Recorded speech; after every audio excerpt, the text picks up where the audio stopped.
ఇరాక్లో Iran తయారు చేసిన తీవ్రవాద సంస్థలు Islamic resistance force, Islamic jihadist force. Iraq మీద ఒకప్పుడు అమెరికా ఆధిపత్యం చేయాలని సుదీర్ఘకాలం పాటు ఇప్పటికి కూడా అమెరికాని నమ్ముకునే రాజకీయ నాయకులు ఉన్నారు. వాళ్ళు పరిపాలిస్తుంటారు.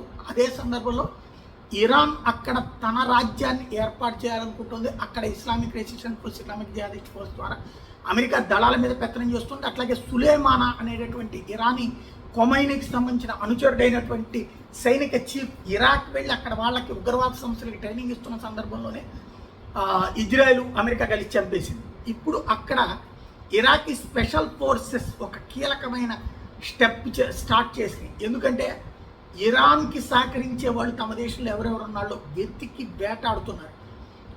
చివరికి అది ఒక పెద్ద ప్రమాదకరంగా మారింది. లెబనాన్, సిరియా, యెమెన్, ఇరాక్లో ఉన్నటువంటి ఇరాన్ మద్దతుదారులు ఏరివేయకపోతే తమ దేశాలు ఇరాన్ హస్తగతం చేసుకుంటుందన్నటువంటి ఫీలింగ్ వచ్చేసింది. అక్కడున్న పాలకులలో ఇప్పుడు ఆ ఎదురు తిరుగుతున్న కార్యక్రమం ఇదే. ఆపరేషన్ ఇలా జరుగుతుందన్నమాట ప్రస్తుతానికి.